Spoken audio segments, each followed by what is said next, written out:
Fala pessoal do canal Aventuras Biológicas. Hoje eu vou responder uma pergunta para vocês. Por que a água do mar é salgada? De onde veio essa salinidade? Por que desde que ela foi formada, foi criada, até hoje ela continua salgada? Então eu vou explicar agora para vocês. Para a gente entender esse processo, temos que voltar a bilhões de anos, quando o nosso planeta foi formado. Lá no início, o planeta Terra ainda era uma bola de fogo. Não tinha água, não tinha vegetal, não tinha ser vivo, não tinha nada. Então, houve um período, lá no início ainda, em que, segundo uma teoria, que é a mais aceita entre os estudiosos, que indica como os oceanos surgiram na Terra. Imagina, durante milhões de anos, o nosso planeta, ainda em formação, foi bombardeado por meteoritos que vinham do espaço. E dentro desses meteoritos... o que é um meteorito, professor? Eu não sei. Meteorito são rochas, são fragmentos de rocha que estão lá no espaço. Lembrando, enquanto eles estão lá no espaço, esses pedaços de rocha são chamados de meteoros. Eles se transformam, a gente começa a chamar de meteorito quando esses mesmos pedaços de rocha atingem o nosso planeta. Então, enquanto está lá no espaço, é meteoro. Claro que isso depende do tamanho. Pode virar um asteroide, mas não é o nosso caso agora. Então, esses meteoros, esses fragmentos de rochas que estão lá no espaço, que sobraram da formação do sistema solar, eles ficam vagando. Então, quando eles atingem o nosso planeta, eles são chamados de meteoritos. Então, esses meteoritos que atingiram a Terra durante milhões e milhões de anos, continham no seu interior partículas de água e dentro cristais de sal. Opa, água com sal, água salgada. Pensaram a mesma coisa que eu pensei? Então, quando a Terra deixou de ser uma bola de fogo e ficou mais estabilizada, esses meteoritos que começaram a cair na Terra, como eu falei, durante milhões e milhões de anos, começaram a formar poças de água no nosso planeta. Água com sal. Então, segundo essa teoria, os primeiros oceanos foram formados dessa maneira. Mas, nossa professor, isso tem 3 bilhões de anos, 3 bilhões e meio de anos. Como é que a água está salgada até agora? Tem o sol que evapora a água, tem a água da chuva que é doce e pode deixar a água do mar mais doce. Mas vamos entender alguns processos. Primeiro, os grandes colaboradores de manterem a água salgada são os próprios ou alguns organismos que vivem dentro do mar.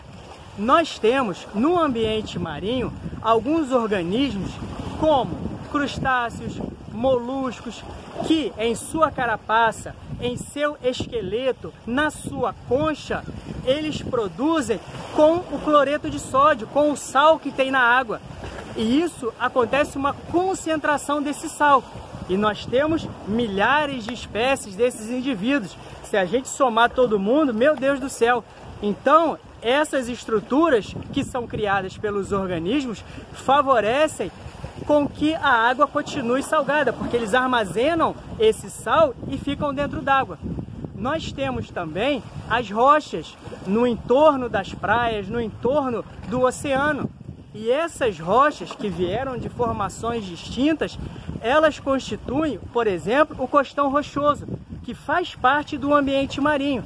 E essas rochas constituem de alguns sais minerais, que devido à chuva, lava essa rocha, essas pedras e levam para dentro d'água. Isso acontece também em montanhas, que através da chuva dá uma lavada nas pedras e isso vai para onde? No final acaba tudo dentro da água do mar. Então, durante esses anos todos, a água do mar se mantém salgada por causa disso. Todo mundo ajuda, as rochas, a chuva, os organismos que vivem, os animais que vivem ali dentro. Ah, professor, mas eu estudei na escola ou eu escutei alguém dizendo que existe o processo de evaporação. E essa água que evapora não leva o sal embora? Vamos lá. Quando essa água evapora, quem sai é a água.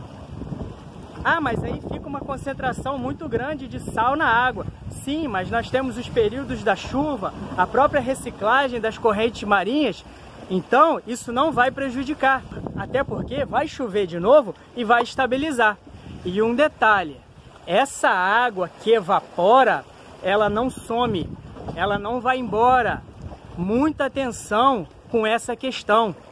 A água do mar, por exemplo, até mesmo a gente pode levar para um rio, para uma lagoa, para uma laguna. A água evaporou e foi embora. Ficou vazio, diminuiu o nível do mar, diminuiu o nível do rio. E agora, para onde foi essa água? Cadê a água que estava aqui? Gente, o ciclo da chuva, ou o ciclo hidrológico, explica exatamente esse movimento da água. A água evaporou num lugar, condensou, formou nuvem e depois choveu.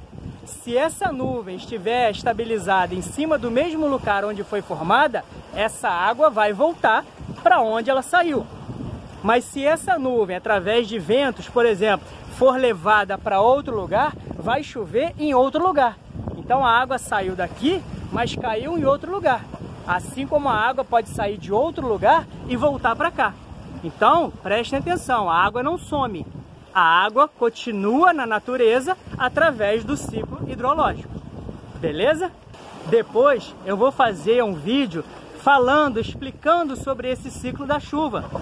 Porque quando você vai estar lá no ensino médio, quando você vai estar numa faculdade, não é simplesmente a aguinha que evaporou, condensou, formou nuvenzinha e choveu de novo. Aí a gente tem o pequeno ciclo, a gente tem o grande ciclo, a gente tem o envolvimento dos animais, que é a evapotranspiração.